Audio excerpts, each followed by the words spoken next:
A tendência é as pessoas pensarem que as boards Z são melhores. Pegando só nestes dois casos, B560 e Z590, esse nome diz respeito ao chipset. O chipset é um chip que está na board. E o chipset Z590 é um chip superior ao chip B560. Mas a motherboard tem muita merda para além de chipset.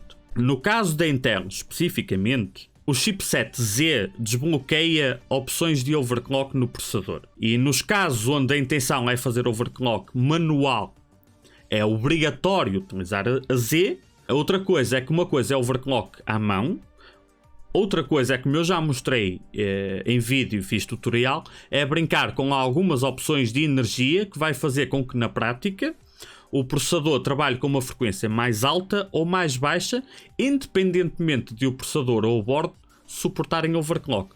Tu consegues pôr o processador a trabalhar com uma frequência mais alta e a consumir mais e a aquecer mais, mas com mais desempenho, ou mais baixa, em qualquer B, em qualquer Intel, atualmente.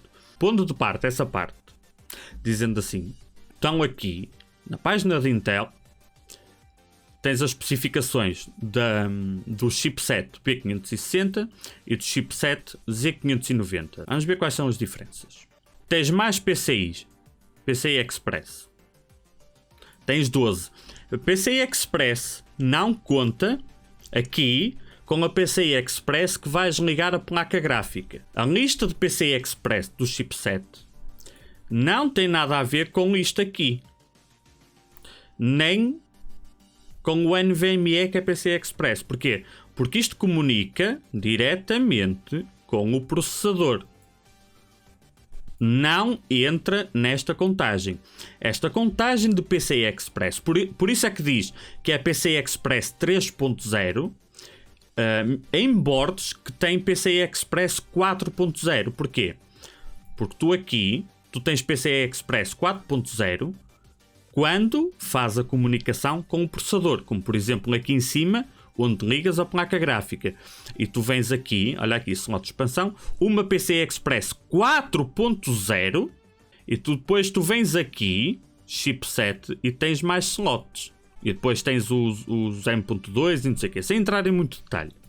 Isto aqui são as PCI Express 3.0, no caso este chipset, porque são as PCI Express que estão ligadas aqui, que é por exemplo isto, que é por exemplo este M.2, que é por exemplo isto, que é por exemplo as entradas SATA aqui de lado.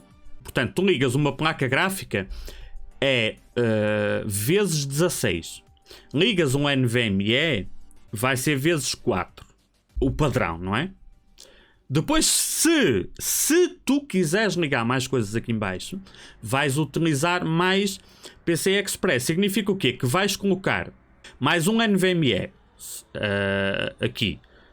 Vai ser, a partir da vezes 4, ainda aqui há boards que te deixam colocar ou automaticamente colocam vezes 2. Caso falte. Mas imagina, metes mais um NVMe, 4. Ligas uma PCI aqui em baixo com, sei lá, uma placa Wi-Fi, uma placa de som, qualquer coisa que tu ligues aqui que funcione vezes 1. É mais 1. Ok? E vai somando. Esta aqui dá para ligar vezes 8. Imagina que metes aqui uma placa de captura que funciona, sei lá, vezes 4.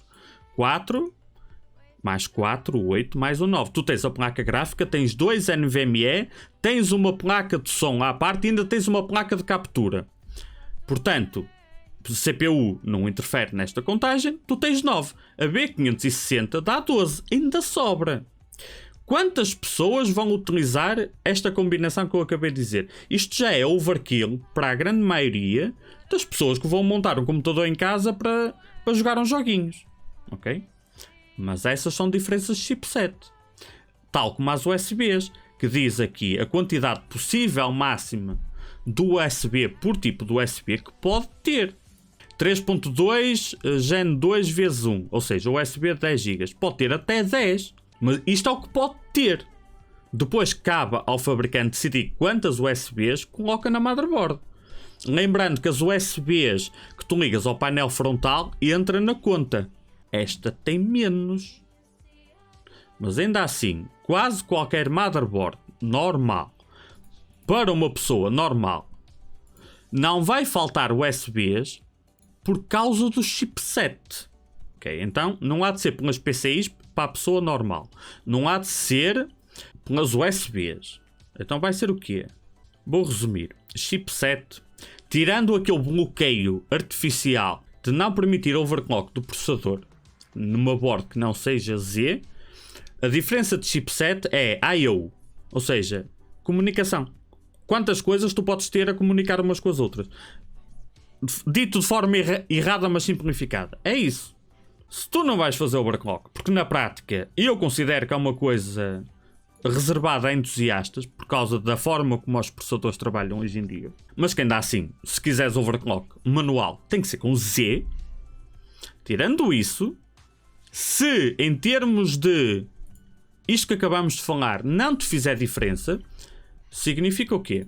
Que se tu vieres comprar, seja em que loja for, isto aplica-se um bocado a regra na AMD também, mas imagina que tu tens uma B 560 e uma Z 590 e estás a ver, e tens uma B 560 que custa 150 euros, tens uma Z 590 que custa 150 euros. O chipset Z é mais caro. Se as duas custam o mesmo preço e o chipset Z590 é mais caro, significa o quê?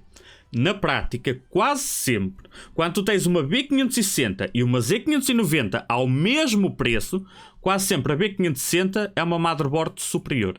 Em tudo. À exceção do chipset. Isso, tu tens que ver se o chipset vai fazer diferença, porque se a diferença de um chipset para o outro não te fizer diferença, tu vais mais bem servido com as B560. E é por isso que me vem muitas vezes, não sempre, mas muitas vezes a recomendar as B560, as B550 da AMD, que no caso a AMD até permite overclock. O chipset, aquilo que tivemos a falar até agora, é isto que está aqui, que faz aquilo que acabamos de falar. Mas uma motherboard tem o sistema de alimentação, que não existe nenhuma relação direta entre chipset e sistema de alimentação. O fabricante pode colocar o chipset Z590 e colocar um sistema de alimentação miseravelmente mau. Não quero fazer acusações, nem estou a falar especificamente a ASRock, principalmente, meras coincidências. Pode ter o chipset mais caro que tem um sistema de alimentação horrível, que não aguenta muitas vezes nem processadores i7 ou i9 de stock ou em automático, não aguenta. E tu podes ter uma B560 que só não faz overclock ao i9 porque a Intel proibiu, porque o sistema de alimentação aguentaria.